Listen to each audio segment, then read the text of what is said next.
Muito obrigado. Primeiramente gostaria de agradecer o convite, de participar desse evento e aqui falar diante de um auditório tão qualificado. E como nós não temos muito tempo, passo logo ao nosso tema aqui, né?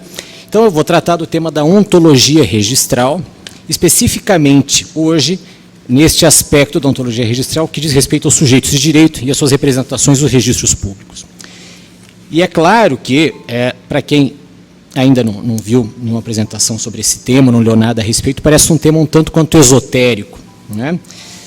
De certa maneira é mesmo, e é um pouco esotérico, porque o que nós vamos ver aqui é algo que diz respeito a uma visão do registro de imóveis para o futuro. Um futuro talvez para daqui a 3, 4, 5, 10 anos, mas, enfim, uma visão para o registro de imóveis num formato já totalmente eletrônico, não mais um paradigma digitalizado que nós temos hoje, né? E a ontologia registral, como a gente vai ver, é uma técnica, por assim dizer, ou então um método, de se organizar os dados que vão compor o registro de imóveis do futuro, né? E o que nós vamos ver, então, é como isso se relaciona com a nova Lei de Proteção de Dados. E é claro que, não obstante nós tenhamos aqui como perspectiva uma visão de futuro, isso vai nos trazer uma série de reflexões que são úteis para que a gente possa compreender o nosso próprio sistema que nós já temos hoje. Então, vamos lá. Então, em primeiro lugar, o que é ontologia, né? Ontologia, de maneira geral, é uma das vertentes da metafísica, isso no campo da filosofia mesmo, né? Que estuda os caracteres fundamentais do ser. Então, a pergunta fundamental da ontologia, no aspecto filosófico, é: o que é isso aqui? Essa é a pergunta fundamental. Do que nós estamos falando? O que é? Não é? Qual o ser? Bom, tratando-se da metafísica, desse ramo da filosofia, o ser em geral, quer dizer, a própria existência. Então, a ontologia, filosoficamente, diz respeito às características essenciais de qualquer coisa que exista de maneira concreta ou ideal, né? Seria, talvez, o campo mais abstrato da filosofia, quer dizer, são as próprias precondições da existência do que quer que seja, do que quer que exista. Mas há também uma série de ontologias regionais, quer dizer, além dessa ontologia mais abstrata, mais geral, que trata da existência por si mesma, nós temos também na própria filosofia ontologias regionais que tratam das características essenciais de seres que são objeto de um certo âmbito do conhecimento. Quer dizer, muito bem, então eu tenho características que são de tudo aquilo que existe, mas há certos seres que estão compreendidos em certas categorias que têm certas características próprias. E se não tiverem essas características, não são aquele ser que são, não estão naquela categoria, né, na qual estão enquadrados. E aí a ontologia desperta algumas questões que são fundamentais na filosofia, que ainda não estão solucionadas, né, estão em debate aí há 2.500 anos, que é a questão da essência e da existência, quer dizer, qual que é a diferença entre uma coisa simplesmente existir e ser alguma coisa, né? Ainda, características necessárias e acidentais, quer dizer, quais características são imprescindíveis para que algo seja aquilo que é e quais podem ou não estar presentes, conforme o caso, né? Quer dizer, então, um ser humano, para ser ser humano, tem que ser, ao menos potencialmente, racional. Agora, se ele é alto, se ele é baixo, se ele é gordo, se ele é magro, isso é uma característica acidental, não é essencial, né? E aqui, naquilo que nos interessa mais, para aquilo que a gente vai ver aqui na ontologia registral, a relação entre o ente individual e a sua ideia universal, né? E aqui nós temos já um problema, qual nós não vamos entrar aqui, porque não é o nosso objeto, mas é como que a própria inteligência humana funciona. Quer dizer, é um debate que já tem 2.500 anos, saber se o ser humano capta as essências dos indivíduos, ou se, ao contrário, ele reconhece nos indivíduos um conceito que existe de forma mais universal, mais abrangente, ele apenas faz uma relação entre uma coisa e outra. E por que isso não é interessante aqui? Isso é interessante porque na ontologia registral, como a gente vai ver, a máquina, ela não sabe o que é alguma coisa, mas ela pode ser ensinada a saber como uma coisa se relaciona com outra. Então, sendo bem objetivo, a máquina não sabe o que é o João da Silva, mas ela pode ser ensinada que o João da Silva se enquadra numa categoria um pouco mais genérica, que é a categoria de pessoa. E é, então, com base no estabelecimento destas relações que vai ser construída a ontologia registral, né? Então, esta relação entre entes individuais com categorias cada vez mais genéricas, que, por sua vez, também se enquadram em categorias cada vez mais genéricas, e isso, então, vai ser um mecanismo utilizado para organizar as informações. Na ciência da informação, então, a ontologia ela é utilizada como método para a organização de informações. Quer dizer, então, é uma maneira, por assim dizer, de se estruturar um banco de dados, então de serem estruturadas as informações de forma a possibilitar buscas cada vez mais inteligentes. Né? Quer dizer, como a gente vai ver, isso aqui vai possibilitar a realização de buscas e a realização de perguntas à máquina, para as quais a máquina, em princípio, não foi construída para responder, quer dizer, porque a gente não sabia ainda que essas perguntas seriam necessárias. Né? Então, essa forma de estruturação da informação vai permitir, né, que se indague à máquina uma série de questões que, em princípio, não haviam sido previstas. Né? E como que a ciência da informação estrutura essas informações? Então, ela utiliza alguns elementos, né, que vão sendo aí cada vez mais genéricos. Então, primeiro, entes individuais. Né? No nosso caso aqui, pode ser, por exemplo, o João da Silva, pode ser o imóvel X, né, específico. Né? Quer dizer, são entes individuais. Eu tenho uma categoria um pouco mais genérica, que é de classes de indivíduos. Quer dizer, o João da Silva, muito bem, ele é homem, ele é pessoa natural, ele é sujeito de direitos. Quer dizer, são todas categorias que vão se relacionando umas com as outras num aspecto vertical. E estes entes, então, se relacionam com certas classes de entes individuais, classes de indivíduos, se relacionam com outros entes individuais, e as classes também se relacionam com outras classes de indivíduos. E a estas classes podem ser ligados certos atributos. Por exemplo, a pessoa natural tem como um dos seus atributos ter um estado civil. Qual é? Não sei, pode ser solteiro, casado, separado, divorciado, mas algum ela tem. A pessoa natural tem como atributo ter um certo número de documento. O número vai variar, mas é um atributo de pessoa natural ter um certo número de documento. Né? Então, esses atributos são ligados a estas classes. E quer dizer, isto pode ser replicado em termos de registro de imóveis para todos os elementos que compõem o registro de imóveis. E a gente vai ver já já quais são esses vários elementos, até chegar ao nosso ponto aqui, que é especificamente hoje o ponto dos sujeitos. E além, então, desses entes individuais, dessas classes de indivíduos e esses atributos, eu tenho também as relações que vão se estabelecer entre indivíduos, classes e atributos. Quer dizer, os entes se relacionam entre si, as classes entre si, as classes com os indivíduos, etc. Muito bem. Para a gente aplicar essa ideia para o registro de imóveis, é fundamental que a gente decomponha o que compõe o registro de imóveis, quer dizer, quais são os elementos que estão lá no registro de imóveis. Né? Então, o que se registra? O que compõe, por exemplo, a transmissão da propriedade? Né? Eu vou ter sujeitos, vou ter um objeto, vou ter um título, vou ter um certo direito resultante. Okay? Se a gente for pensar num direito real limitado, a coisa já muda um pouco. Se for pensar num direito real de garantia, muda um pouco também. Quer dizer, o que compõe cada um destes vários direitos que são produzidos lá pelo registro, no registro de imóveis. Né? Quais são os elementos essenciais e acidentais de cada registro? Quer dizer, o que sempre está num ato de registro, o que sempre está num ato de registro de transmissão, o que pode estar ou pode não estar.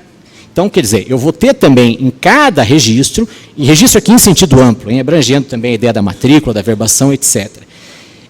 Eu vou ter elementos que são essenciais, que sempre estarão presentes, ou então aquele registro não é um registro, e elementos que são acidentais, que em alguns casos estão presentes, em outros não.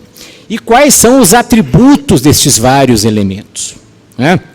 É claro que a descoberta desses vários elementos aqui envolve um longo estudo, né, de tudo aquilo que nós fazemos no registro de imóveis, quer dizer, exatamente o que se faz lá, quais são os elementos que compõem tudo aquilo que o registrador faz. E como a gente vai ver, isso muitas vezes envolve aí uma tomada de decisão. Por quê? Porque quando a gente categoriza um certo elemento, de alguma maneira, a gente pode estar tomando uma decisão em um campo que às vezes não é assim tão seguro. Né? Apenas para citar um exemplo, quer dizer, eu tenho lá então um registro de uma alienação fiduciária em garantia. Né? Muito bem. O credor, ele é proprietário do bem, mas é um proprietário fiduciário. Os atributos do proprietário fiduciário são tão diferentes dos atributos do proprietário em geral, que é de se indagar se aquilo pode ser categorizado mesmo como propriedade. Então, quer dizer, a própria construção de um sistema como esse envolve uma série de decisões, jurídicas mesmo, sobre como classificar todos esses elementos que compõem o registro de imóveis. Quais são os vários elementos que compõem, então, qualquer registro? Então, sujeitos. Qualquer registro tem sujeitos, tem um alienante, um adquirente, um credor, um devedor, etc. Né? Um objeto, de maneira geral, no registro de imóveis ou imóvel, mas nem sempre. Nós temos algumas situações de registro no livro 3, né, que podem, por exemplo, envolver um penhor, etc. Mas, de maneira geral, o objeto no registro de imóveis vai ser o imóvel. Ainda, um título, em seus vários sentidos, quer dizer, o título formal, o título causal, né? Isso em cada sistema de registro de imóveis vai ter aí uma diferença, né? Então, eu vou ter sistemas que tem lá um título que, por si, gera efeitos reais, outros sistemas que não, que dependem do modo de aquisição. Eu vou ter sistemas em que o título é o próprio contrato, eu vou ter sistemas nos quais eu tenho uma combinação de um contrato com um negócio jurídico real, eu tenho sistemas nos quais eu só tenho um negócio real, quer dizer, isso aqui tem que ser estudado em cada sistema de registro, para se conhecer naquele sistema específico quais são os elementos que vão compor o registro de imóveis. E, além disso, os direitos resultantes, quer dizer, então, quais são os direitos que podem resultar desta combinação aí de um ato entre sujeitos acerca de um certo objeto que é levado ao registro. O desenvolvimento de uma ontologia do registro, então, demanda a criação de uma árvore conceitual em cada um desses elementos. Quer dizer, então eu vou ter lá uma pessoa específica, que é pessoa natural, que por sua vez é sujeito de direitos, que por sua vez, etc, etc, etc. Né? Eu vou ter lá o lote tal, da quadra tal, que por sua vez é imóvel, que por sua vez é imóvel urbano. Quer dizer, eu tenho várias categorias possíveis com atributos distintos. Né? E, bom, e como toda classificação, não sei se há propriamente... Claro que há maneiras incorretas de fazer isso. Né? Mas as maneiras corretas, muito bem, a classificação ela tem que ser útil, quer dizer, eu tenho que classificar todas essas informações de uma certa maneira que esta vinculação dos atributos a estas classes às quais pertencem os indivíduos seja útil para fins de buscas, pesquisas, etc. E aí, com isso, eu vou desenvolver, né, uma ontologia do registro, então, nesta árvore de conceitos. Mas, novamente, as decisões muitas vezes são difíceis. Né? Quer dizer, condomínio edilício é sujeito de direitos? Em princípio, não. E, não obstante, às vezes aparece como adquirente de um objeto. Quer dizer, eu tenho um objeto adquirindo outro objeto. Então, é um esforço, além de tecnológico, mas juridicamente também razoavelmente complexo, desenvolver essa árvore conceitual a fim de classificar os vários elementos que compõem lá o registro. Cada ente individual, integrante de cada classe, se relaciona com um ou mais ente individual da classe sujeitos, as partes, e com um ente individual da classe objeto, ou imóvel. Quer dizer, ali no registro, então, naquele registro específico, se ele disser respeito a um imóvel, eu vou ter um sujeito que se relaciona com um imóvel, mas também com outro sujeito, porque, por exemplo, foi a outra contraparte do negócio que foi celebrado. Tá?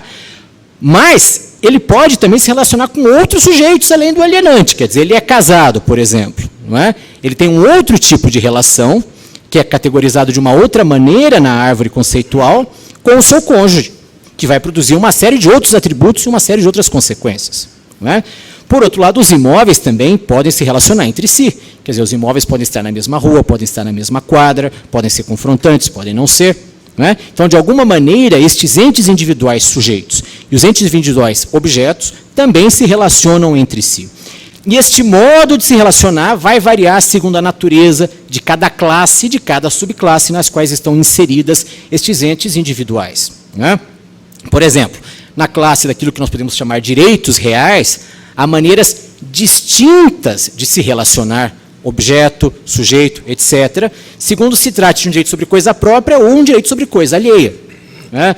Quer dizer, a própria propriedade fiduciária que eu falei agora há pouco, é um direito sobre coisa própria ou um direito sobre coisa alheia? É uma boa pergunta. Não é? Enfim, isso envolve, então, para que se construa essa árvore conceitual, por vezes, tomadas de decisão sobre um aspecto jurídico envolvido ali naquilo que é levado ao registro. Por outro lado, os sujeitos também se relacionam entre si, como eu já disse, e os imóveis também se relacionam entre si.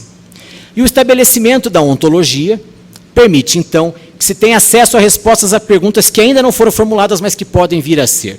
Então, aqui nós temos a finalidade de tudo isso. Para que serve tudo isso, então? Para que, por meio da verificação dessas várias relações, eu possa encontrar respostas, não é? Sem que eu tenha que novamente reconstruir tudo. Né? Então, dou um exemplo. O Banco Mundial tem, entre seus vários programas, um em relação com a ONU, que é o programa dos chamados Objetivos de Desenvolvimento Sustentável, os Sustainable Development Goals. E até recentemente o CNJ teve alguma coisa a respeito disso, etc. Muito bem. E naquilo que diz respeito ao registro de imóveis, o Banco Mundial tem algumas perguntas para os vários países que compõem ali, né? Perguntas estas que o Brasil nunca conseguiu responder. E quais são essas perguntas? Vejam, são interessantes. Primeiro, no país inteiro ou na maior cidade, quantos imóveis são de propriedade de mulher? Como a gente faria para responder essa pergunta num sistema analógico? Procurando na mão, matrícula por matrícula, e com o detalhe que a matrícula não tem a rigor essa informação mulher. Eu vou ter que deduzir com base nos nomes. Não é? Essa é a primeira pergunta. Segunda pergunta. Quantos imóveis estão registrados no país inteiro ou na maior cidade? Né? Que, novamente, não é somar as matrículas, que tem matrícula que está cancelada, tem matrícula que está encerrada, tem matrícula que foi parcelada, etc. Teria que, novamente, olhar uma por uma. E a terceira pergunta. Destes imóveis, quantos são apartamentos? Novamente, teria que pegar de novo matrícula por matrícula, olhar uma por uma. Quer dizer, o estabelecimento destas categorias permite que no futuro, se surgirem novas perguntas, eu não tenho que pegar todas as matrículas de novo e na unha procurar essa informação. Por quê? Porque elas já estarão organizadas, levando em conta sujeitos, objetos, títulos, direitos, etc. Então eu posso ter acesso a respostas a perguntas que ainda não foram formuladas, mas que podem vir a ser. Isso é só um exemplo, quer dizer, há muitas outras possibilidades. Agora, vamos ver especificamente aqui esse assunto sob a ótica dos sujeitos. Muito bem. A atribuição de uma titularidade no registro, evidentemente, depende do estabelecimento dos sujeitos e direitos. Quer dizer, para que eu possa ter um titular de um direito no registro de imóveis, seja ele qual for, eu tenho que ter um sujeito desse direito. E esses sujeitos que têm direitos registrados, eles em si são realidades que são externas aos registros. Quer dizer, os sujeitos são as pessoas, né, naturais ou jurídicas, que não vivem lá no registro, vivem aí mundo afora. E que aparecem lá no registro mediante uma representação. Quer dizer, não há como trazer o imóvel para o registro diretamente, nem a pessoa. O que nós colocamos no registro são representações do imóvel e representações das pessoas. Né? E nós usamos essas representações para vincular certas pessoas a certos imóveis e a certos direitos. Né? E como nós fazemos, então, para vincular um certo registro a uma certa pessoa concreta? Quer dizer, como que a gente faz para fazer esta ligação do mundo lá registral com o mundo real, com o mundo concreto? Bom, isso foi mudando ao longo do tempo. Tá? Mas é interessante a gente pensar no seguinte, que em todas as épocas, a gente sempre fez isso recorrendo a um terceiro, que no primeiro momento era a sociedade, era a coletividade, eram as pessoas mesmas que viviam numa certa localidade, conheciam de quem se tratava, né? E que, no segundo momento, passa a ser o Estado, que passa a ser o fornecedor de documentos de identificação pessoal, etc. Tá? Então, vejam lá, a nossa primeira lei de registro geral de imóveis, de 1864. Né? Então, o que eu tinha lá como representação dos sujeitos das hipotecas que apareciam lá? Nome, domicílio e profissão do credor, nome, domicílio e profissão do devedor. Quer dizer, o sujeito tinha um certo nome, morava em tal lugar e tinha uma certa profissão. Quer dizer, eu dependia que as pessoas soubessem quem era esse sujeito com esse nome, que morava em tal lugar, que tinha essa profissão. Era um elemento de aproximação. Quer dizer, era possível estabelecer com certeza quem era? Bem, às vezes passados aí 20, 30, 40, 50 anos, ninguém mais sabia quem era o sujeito. Mas era o que era possível. Né? Já no século XX, ou melhor, ainda no século XIX, no decreto 370, e já no século XX, no decreto 18.542 de 28, esses elementos são mantidos. Quer dizer, eu ainda identifico os sujeitos com nome, domicílio e profissão. O decreto 4857 de 39, ele acrescenta mais dois elementos, em se tratando de ato de transcrição, quer dizer, de aquisição de imóvel. O Estado civil, e a residência, quer dizer, domicílio e residência é até meio redundante, mas, de fato, o decreto 4857 menciona os dois elementos. Então, a rigor de inovação, aí o que eu tenho é o Estado, quer dizer, eu indico também qual é o estado civil desse sujeito que eu estou tratando lá no meu registro.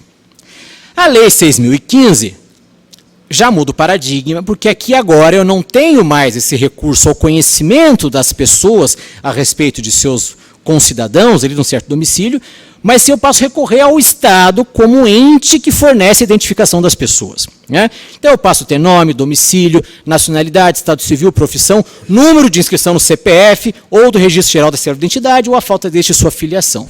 Quer dizer, eu passo a ter agora um número, ou mais de um número, que identifica uma certa pessoa. Quer dizer, eu vou criando maneiras cada vez mais sofisticadas de representação, de maneira a tornar mais difícil a homonímia, tornar mais difícil que se perca aí a ideia de quem era, né, se o tempo passar, etc. Agora, é de se indagar, né? Por que eu tenho todos esses dados no registro de imóveis? Por que eu tenho, e agora tratando já de dados pessoais, não é? Por que eu tenho no registro nome, domicílio, nacionalidade, estado civil, profissão, CPF, RG, ou na falta desse, filiação? Bom, claro que todos esses dados aqui servem, não é, para aquilo que se chama a determinação subjetiva, ou a especialidade subjetiva. Quer dizer, para que eu possa, com isso, identificar os sujeitos. Né? Então, qualquer um desses dados é útil para isso, de alguma maneira ou de outra. Né? Não obstante se possa aí discutir se eles não são redundantes, quer dizer, se tendo o CPF eu precisaria ainda esses dados todos aí identificando as pessoas. Né? Mas todos eles têm uma função aí de alguma maneira facilitar a identificação das pessoas, facilitar então o cumprimento desses princípios da determinação ou especialidades subjetivas. Não é? E aí com isso eu estabeleço uma representação de uma certa pessoa natural. Né? E aqui eu estou focando nas pessoas naturais por conta da ideia da proteção de dados pessoais. E a gente pode falar, então, que, de certa maneira, essas representações são uma pessoa registral. Ok? E a gente vai ver já já que, eventualmente, eu posso até ter mais de uma pessoa registral para a mesma pessoa natural. Né? Que é uma situação patológica, mas pode acontecer. Por outro lado, alguns desses dados aqui vão além. Eles não se limitam a servir de subsídio de identificação das pessoas, mas eles repercutem na própria situação jurídica do bem. Quer dizer, o estado civil, por exemplo, ele não serve somente para se identificar a pessoa. Ele serve também para que eu saiba que, eventualmente, aquela aquisição repercute no cônjuge. Em outros casos, não repercute. Não é? Mas o estado civil ele vai mais além. Então, veja, eu tenho dados aqui que apenas servem para identificar os sujeitos, eu tenho outros dados que compõem a própria definição da situação jurídica do imóvel. Tá? Bom, e aí aqui, brevemente, então, a respeito dessa identificação das pessoas e a questão das pessoas registrais. Né? Por vezes, o registrador e também os magistrados se veem em situações nas quais é necessário identificar aquela pessoa que está lá, quer dizer, ter certeza de que aquela pessoa que está no título é a mesma que está no registro anterior. Nem sempre isso é fácil de se fazer. Não é? Então, nesta decisão aqui, da Corregedoria de Justiça de São Paulo, se fala lá, diante disso, é necessário que a instrução seja complementada mediante produção de novas provas destinadas a demonstrar que o requerente é o coproprietário do imóvel. Poderá ser feito, por exemplo, mediante solicitação de informação, tabelião de notas, clavor, escritura, etc. Quer dizer, por vezes, os elementos que estão lá no registro não são suficientes para se chegar à pessoa real. Quer dizer, por vezes, a pessoa registral ela tem uma incompletude, que faz com que não seja possível, por meio dos dados que estão ali, se chegar na pessoa específica, vai ser necessário buscar outros elementos. Em algumas situações, o registrador conseguirá fazer isso ali diretamente, ele mesmo, em outras, não, vai ser o caso de recorrer à jurisdição para necessidade de dilação probatória, etc., que o registrador não tem possibilidade de fazer a cognição. Essa outra que também é muito interessante, né? Porque, vejam só, no título apresentado, o nome do proprietário do imóvel partilhado consta como sendo Manuel Soares de Melo Júnior, sendo que na transcrição número 28751, 16º registro de imóveis, blá, blá, blá, o nome do titular do domínio é Manuel Soares de Melo. No título anterior, uma escritura pública datada de 16 de dezembro de 61, consta como adquirente Manuel Soares de Melo, português, casado, mas sem outros dados de qualificação que pudesse comprovar sua identidade. Além disso, da análise dos documentos apresentados, é possível constatar que o nome do pai do falecido é Manuel Soares de Melo. Ou seja, não há certeza de que o imóvel foi adquirido pelo decúrige e não por seu pai. Entende o apelante, vejam só, entende o apelante que o óbice apresentado pela registradora deve ser afastado na medida em que o pai do decúrige jamais esteve no Brasil. Certo que Manuel Soares de Melo Júnior sempre se portou como proprietário do imóvel. Vejam, são elementos que são tão externos ao registro, né, que aqui, quer dizer, sem uma dilação probatória que o registrador não tem condições de fazer, não vai se chegar a quem é o titular. Né? Então, são as situações que aparecem quando a pessoa registral é, de alguma maneira, falha. É possível uma pluralidade de pessoas registrais relativas a uma mesma pessoa natural? Bom, possível é, mas me parece que isso é uma situação patológica, quer dizer, se eu tenho, por exemplo, uma mesma pessoa natural que aparece no registro com 2 CPFs diferentes, ou então com 2 nomes diferentes, isso é uma situação patológica e vai ser remediada por meio de retificação, em alguns casos, novamente, diretamente para o registrador, em outros, inevitavelmente se recorrendo à jurisdição por conta da necessidade de dilação probatória, etc. Mas pode acontecer. Eu posso ter lá no indicador pessoal, por exemplo, 2, 3, 4 fichas da mesma pessoa com nomes diferentes, com números diferentes de documento, etc. Pode acontecer.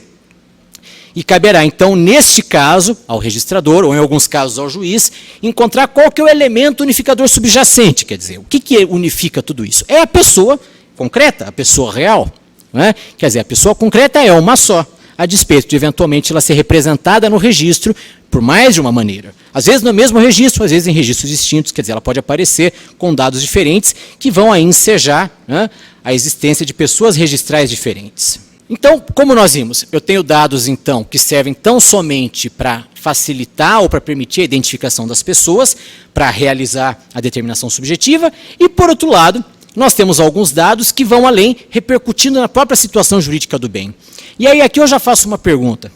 Será que estes dados devem ser tratados da mesma maneira, sob o aspecto da proteção de dados pessoais, ou de maneiras distintas?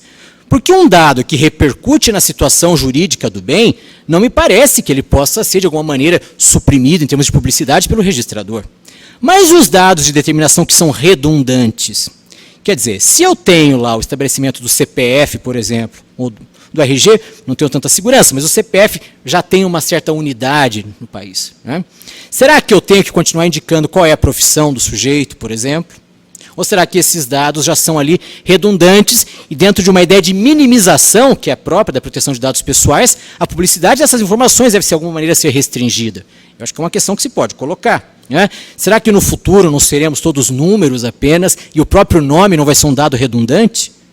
E só o CPF, então, já seria o suficiente para aquilo para que o registro, em princípio, se preste? É uma provocação, né? Outra situação, o sujeito é casado por separação absoluta de bens. Então, não há repercussão na situação jurídica do bem em relação ao seu cônjuge. Ainda assim, eu sempre terei que qualificá-lo, constando os dados do seu cônjuge, que não tem qualquer relação ali de direito real com o bem em questão, porque não é proprietário, apenas é cônjuge. Não é? Será que não bastaria dizer fulano casado com separação absoluta de bens? Sem qualificação do cônjuge, quer dizer, são também questões que a gente tem que levar em conta dentro dessa ideia de minimização. Quer dizer, quais dados a gente deve continuar fornecendo de maneira ampla e restrita e quais dados não. Bom, sob a ótica da ontologia, especificamente quanto aos sujeitos, então, em suma, nós teríamos, então, entes individuais, quer dizer, é o fulano de tal, é o João da Silva, é o Antônio, etc. Classes de indivíduos, então eu tenho lá sujeitos e direitos, pessoa natural, etc. Atributos da classe de indivíduos, pessoa natural, pode ou deve ter, então, nome, domicílio, nacionalidade, profissão, inscrição no CPF, no GRG, etc. Relações que se estabelecem entre indivíduos, então, fulano de tal é casado com ciclano de tal, etc. Né? Relações que se estabelecem entre classes e atributos. Então, pessoas naturais brasileiras têm RG, pessoas naturais estrangeiras têm RNE. Quer dizer, por meio desses vários cruzamentos, ou mais tecnicamente, dessas triangulações que são feitas entre classes, entre entes individuais, entre atributos, nós vamos então formando todo este conjunto de dados organizado a respeito dos sujeitos de direito. Vamos agora, para concluir, tratar do acesso à informação e a proteção de dados pessoais.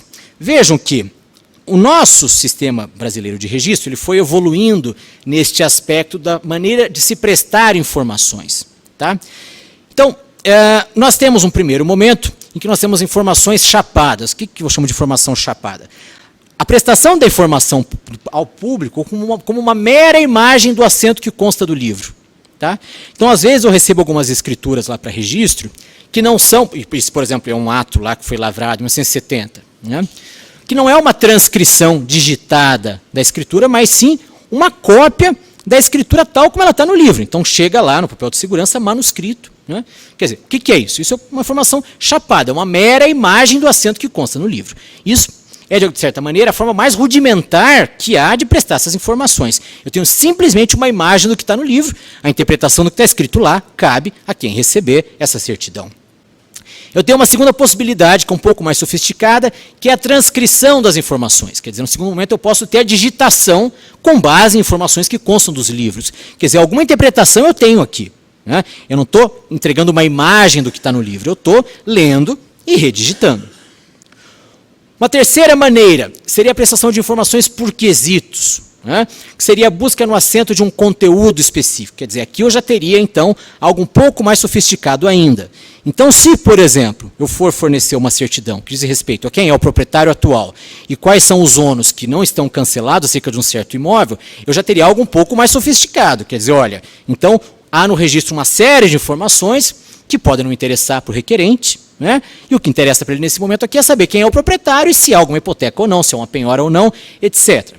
E aí há uma quarta possibilidade, e aqui nós já entramos na ideia da ontologia, que é a prestação de informações relacionais, em que eu não tenho só uma situação consolidada de um certo registro, mas sim a possibilidade de prestar informações que são produzidas com base não só no conteúdo de um assento específico, mas na maneira como vários registros se relacionam entre si, ou como vários elementos que compõem os registros se relacionam entre si. Quer dizer, quando eu falo na informação quantas mulheres têm imóveis, eu já estou entrando nessas informações relacionais. Quer dizer, eu estou dizendo respeito aqui de um elemento específico que está em um monte de registros e que, no entanto, vai gerar uma informação só.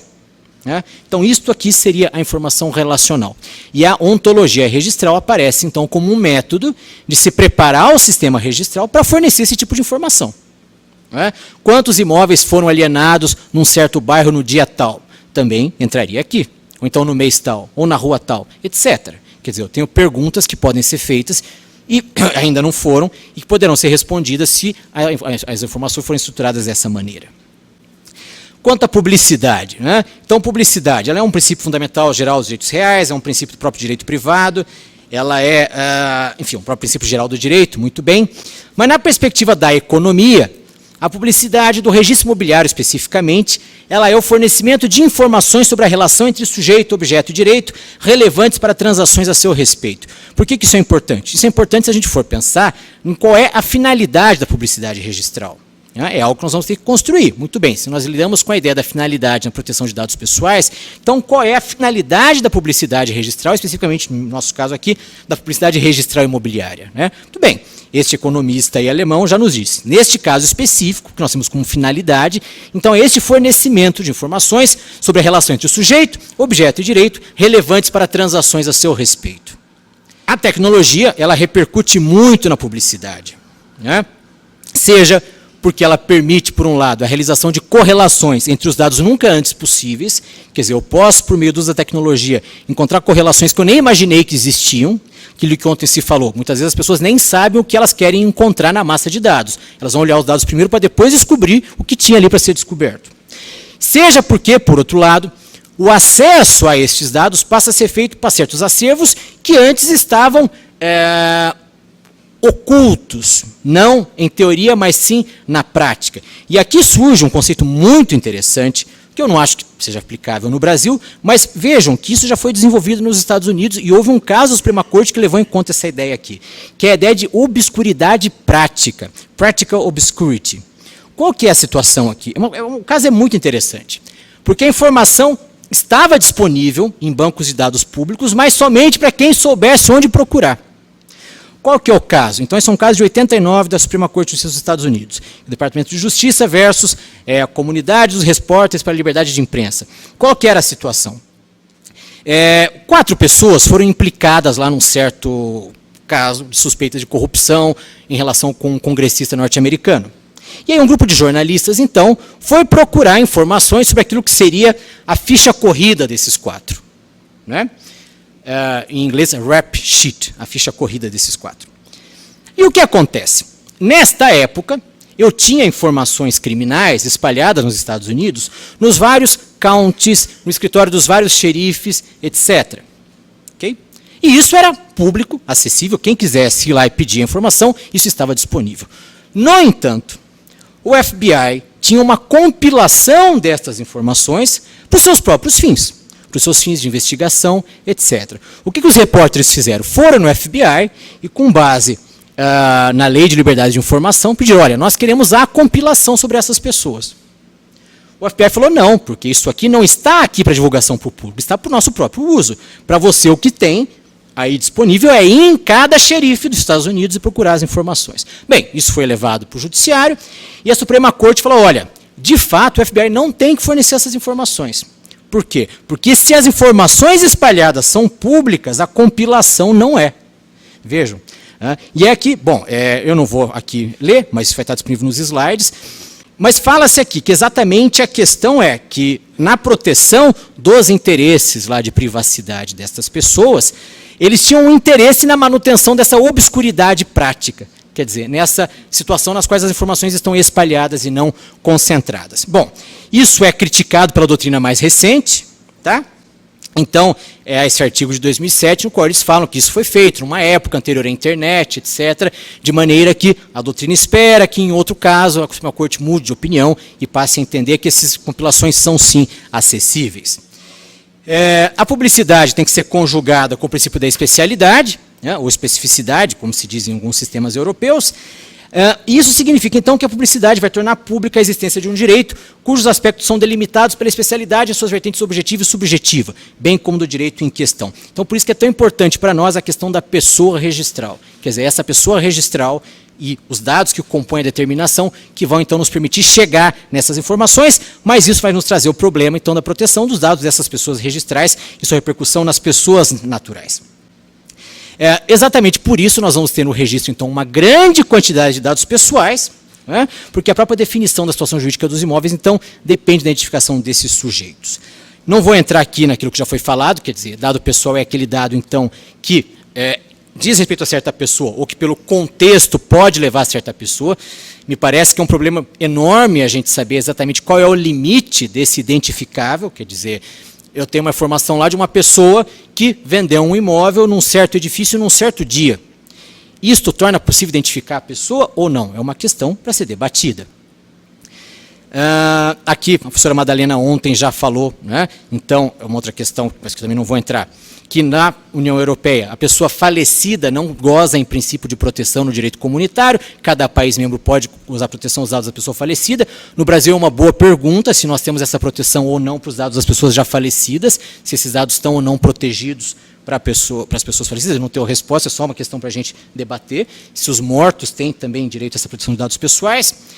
E aqui, para concluir, vou passar aqui muito rapidamente, os critérios de acesso que existem no direito comparado. Quer dizer, no direito comparado, nós temos aí sistemas em que eu tenho uma ampla liberdade de acesso às informações, que às vezes as informações podem ser requeridas sem necessidade de justificação. Por outro lado, outros sistemas que exigem algum tipo de interesse justificado, né? E a pergunta de $1 milhão é se, de alguma maneira, a nova lei de proteção de dados criou algum condicionamento para fornecimento das informações por nós, legisladores brasileiros.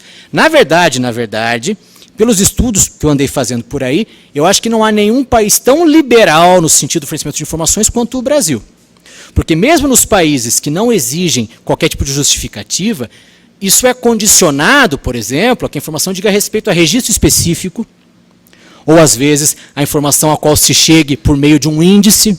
Agora, eu não vi precedente no sentido, por exemplo, de uma pessoa chega lá e fala, olha, eu quero informações de cédulas de crédito registradas no ano de 88 do Banco do Brasil acima de um certo valor. Quer dizer, é uma informação que não está nos índices e não é de um registro específico. Teria que haver uma varredura dos dados de várias pessoas e isso ser fornecido. Quer dizer, isso ainda poderia ser feito depois da lei de dados pessoais? É uma pergunta que você tem que colocar também.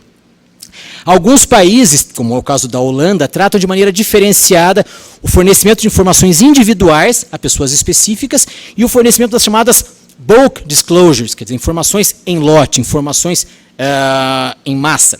E nesses casos, não é que essas informações não são fornecidas, elas são, mas há algum condicionante. Por exemplo, um compromisso da pessoa que está recebendo de que não vai divulgar, que não vai fazer uso indevido, etc. Isso também é uma coisa que vai ter que ser vista. Inglaterra, e finalmente, para concluir, a Alemanha, que é um país bastante restritivo, no qual não se fornece informação sem interesse legítimo.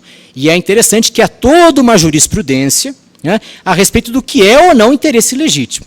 Diferentemente do que acontece na Espanha, em que também se exige um interesse, mas basta que a parte manifeste, o registrador não vai qualificar esse interesse, na Alemanha o interesse é qualificado. E há, então, uma série de casos dizendo, olha, esse tipo de interesse é legítimo, esse não é, etc. Algumas hipóteses eu tenho de presunção de legitimidade, outras não. Né? Por exemplo, só para ter um exemplo, a questão do timing, quer dizer, eu peço a informação com uma necessidade que eu vou ter daqui a 1 ano.